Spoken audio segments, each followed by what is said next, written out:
Davis Bertans, different now from what we were talking about before versus right now, 14th roster spot potentially. Some other names that could go along with him, but him specifically with the shooting and the fit on this team. Okay, so first you brought up a player who's off the board. One of the reasons that I suppose at this point I have to entertain the idea of Davis Bertans is that one of the top guys we've talked about, Gordon Hayward, literally retired rather than sign a deal with an NBA team. He said, you know what? I'm looking at my options. I'm considering a minimum deal. And I'm considering actually no thanks. Yeah. Actually. So well, at least he didn't reject the Sixers. He just rejected the whole damn sport. It feels a little less personal. So when Hayward goes off the board, that was one of those what I would consider like multi-skill, slightly versatile, has some passing skill still, despite the issues that he has, where you say, okay, I would prioritize someone like that before any specialized skill, whether that's rebounding, whether that's shooting, just because you can put him in a variety of situations and Hayward can come in and give you something, or at least in theory. Well, now he's going to be hanging out at home with his wife and his kids. And I want to say he's like a big League of Legends guy or like some kind of video game guy. So enjoy your retirement, Gordon Hayward. But I say all that to say, nice career. Now you do have to consider someone like Davis Bertans, just because one, it's the 14th spot on the roster, and you can't be too picky for a guy that more than likely is not going to play.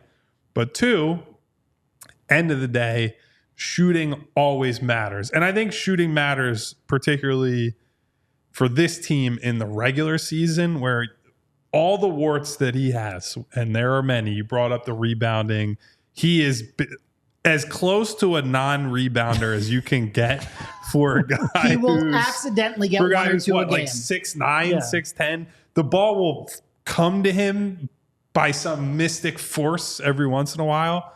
But when I say I love seeing guys go up, attack the ball, two hands, box people out, he does none of that. He's also a bad defender. He's not good on the ball. He's not good off the ball.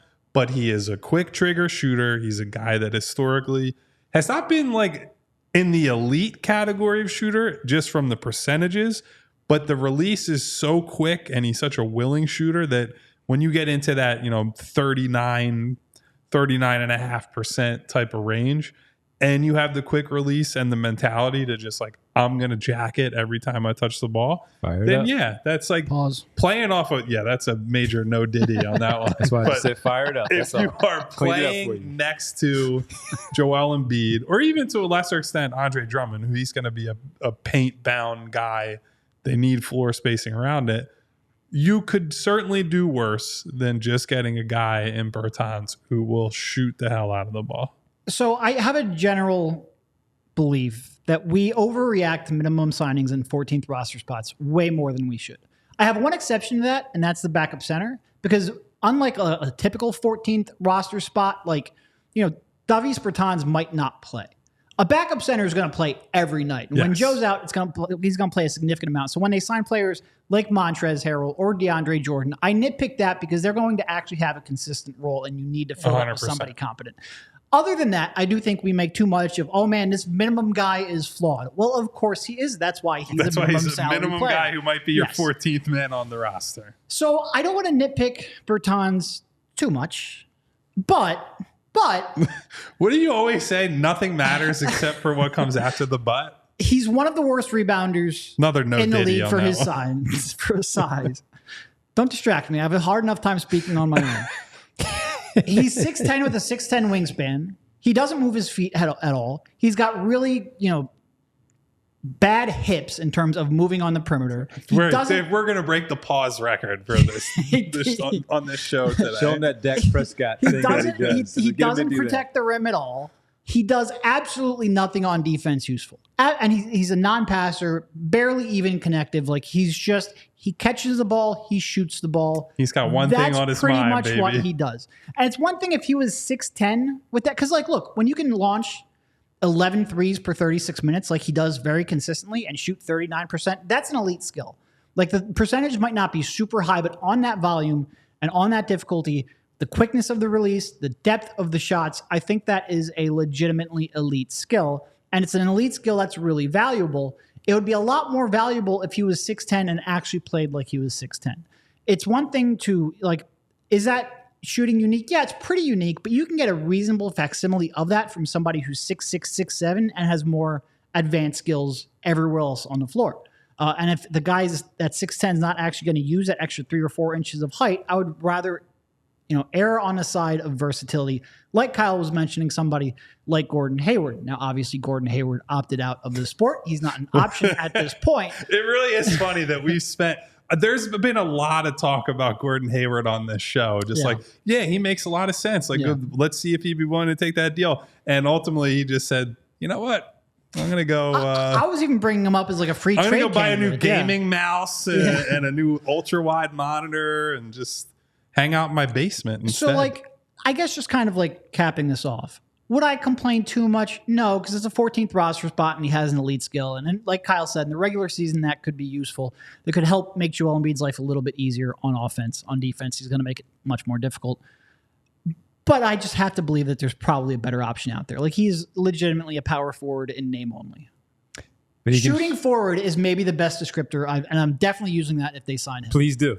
You have my blessing on that one. And as far as I go, I would have fun with these guys in general because I knew how they felt when we would go through the whole free agency conversation after the big names came off the board, after the big trades went down. Davis Bertans was a name that I would throw out there just because of the shooting, because he was a shooting forward and one that we would talk about, okay, you have all these other things on the roster, but you don't really have the outside shooting outside of Maxey, Eric Gordon, and of whatever Paul George is, of course, going to bring to the table in this environment. But they've since put things together, drafting Jared McCain. If that translates, then you have another person there to do that. But again, when you look at somebody at 6'10", coming in this late in the game, and knows what his role is. One of the things that when we were talking to Kyle and he was bringing up Gordon Hayward is he going to know what his role is at this stage of his career?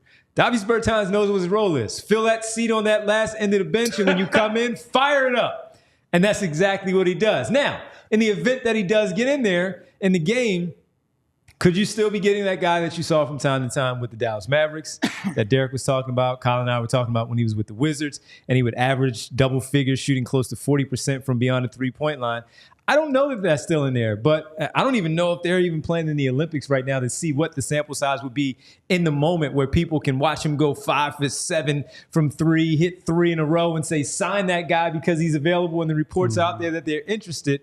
But when we're looking at this spot right here, you're looking at the shooting in this particular case, or a guy who can rebound the basketball a little bit or play defense and not be a traffic cone on the other end. So putting him in this spot, in this 14th spot, at this, again, stage of the game, I don't have a problem with it because you know what's going to happen?